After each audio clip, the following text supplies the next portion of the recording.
Bienvenidos al canal Anatomía de Primera.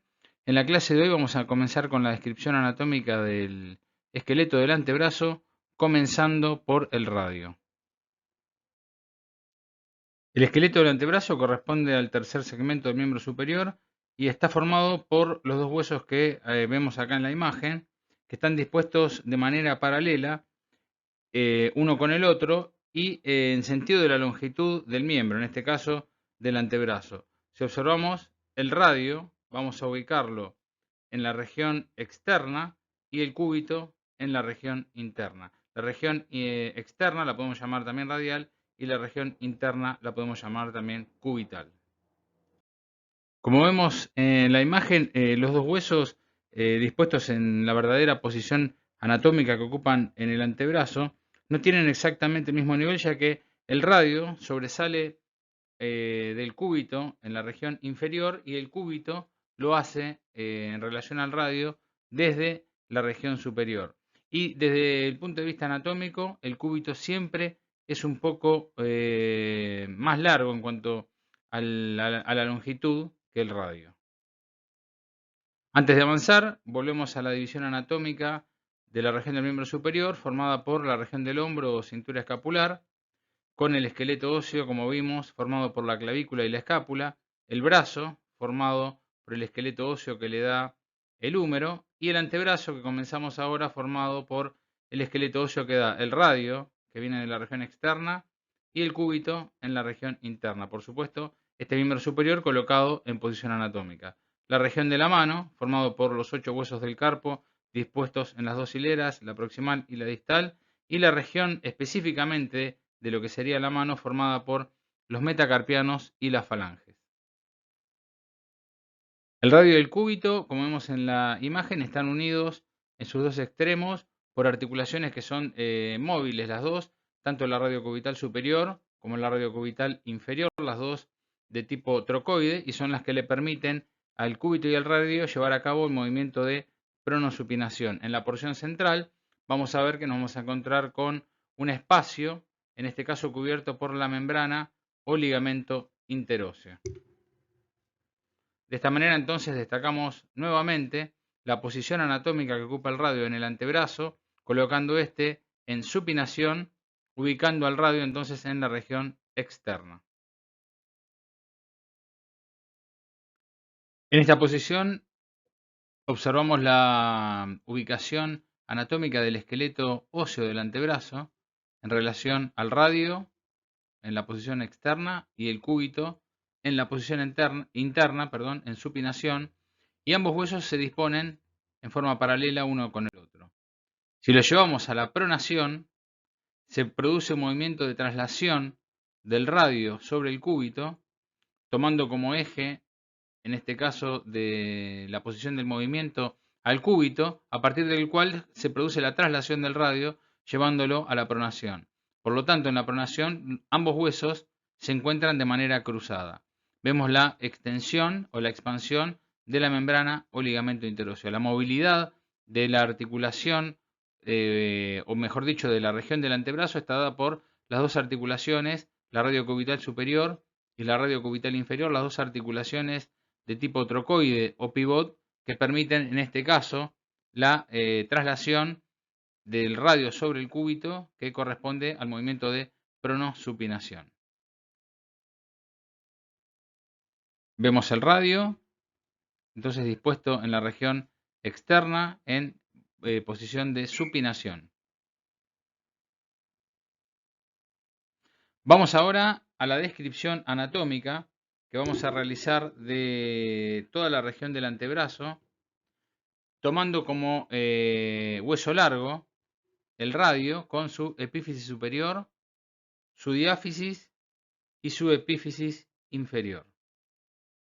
Tomamos primero entonces la epífisis superior y destacamos la presencia de la cabeza del radio a nivel de la región superior, que tiene una porción que es muy voluminosa. Fíjense que forma todo el eje que después va a formar su carilla articular. Y en la posición superior nos encontramos con una porción libre que la llamamos cavidad glenoidea o cúpula radial, que es el punto o superficie articular que va a tomar contacto con el cóndilo del húmero para formar la articulación húmero-radial. Inmediatamente por debajo observamos una estrechez que es la que sostiene la cabeza del radio, que corresponde a la región del cuello. Inmediatamente por debajo de la región del cuello nos encontramos con el primer accidente óseo, que es una superficie no articular con forma de rugosidad, con un eje vertical, que lo llamamos tuberosidad bicipital del radio, que corresponde a la inserción distal del músculo bíceps braquial. En cuanto a la diáfisis del húmero, nos vamos a encontrar con la presencia de tres bordes. Uno que se ve desde la cara anterior, otro que se ve desde la cara posterior y otro que se ve desde la cara anterior pero corresponde a su borde interno. Por lo tanto lo llamamos borde anterior, borde interno y borde posterior, los tres interóseos. El borde interno, en este caso, es a partir del cual se prolonga la membrana o ligamento interóseo que termina en el borde interóseo o borde externo, en este caso del cúbito. Por su parte, en la región inferior, acá fíjense que el borde interno se abre en dos vertientes, formando lo que se llama cresta del pronador, para un músculo que está ubicado en la región inferior, que se llama músculo pronador cuadrado. Y si nos vamos al borde posterior, que correspondería al tercio medio, o mejor dicho, tercio superior de la cara posterior, nos vamos a encontrar con una rugosidad que se llama tuberosidad pronatoria, a partir de la cual vamos a encontrar la inserción distal del músculo pronador redondo. A través de la epífisis inferior, la última porción, nos vamos a encontrar en la cara interna del radio con lo que llamamos escotadura cubital o cavidad sigmoide radial, que es la que presta superficie para la articulación de la cabeza del cúbito y de esta manera formar la articulación radiocubital inferior, o sea que es una superficie articular. Si nos vamos al borde externo nos encontramos con una superficie no articular, que es un accidente óseo que llamamos apófisis estiloides radial, en la cual vamos a encontrar la inserción distal del músculo supinador largo. Siguiendo el borde posterior nos encontramos con una prolongación en una de sus vertientes que termina en la cara dorsal y lo llamamos tubérculo dorsal, a partir de los cuales se generan dos o tres crestas que van a formar los canales o correderas dorsales de la región de la muñeca, a partir de las cuales vamos a ver el trayecto y el pasaje de los tendones de los músculos extensores.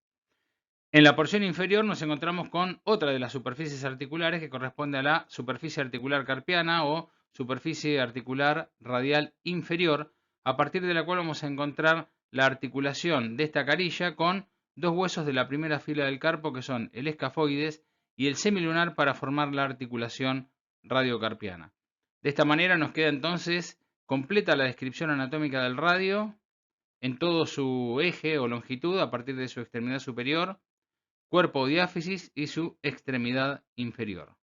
Acá tenemos la vista de las dos caras, la cara anterior y la cara posterior. En la cara anterior podemos destacar la presencia de la tuberosidad bicipital y en muchos de los casos la presencia del agujero nutricio, principalmente a partir de la superficie plana que presenta el tercio superior de la cara anterior.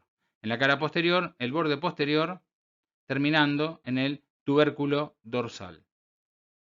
Acá tenemos una vista de la región inferior y acá podemos observar a partir de la carilla articular inferior las referencias en las que vamos a encontrar las articulaciones que corresponden al hueso escafoides y semilunar para formar la articulación radiocarpiana. Y también en esta posición podemos observar la articulación radiocubital inferior con la prolongación de uno de los ligamentos más importantes en cuanto a la estabilidad, que es la prolongación aponeurótica que corresponde al ligamento triangular, que después va a formar parte principal de lo que sería la articulación radiocubital inferior. Esto es todo con respecto a la anatomía del radio. Vamos a seguir con el cúbito, que corresponde a la otra porción del esqueleto óseo del antebrazo. Les agradezco mucho que hayan participado de esta clase y nos vemos en el próximo video.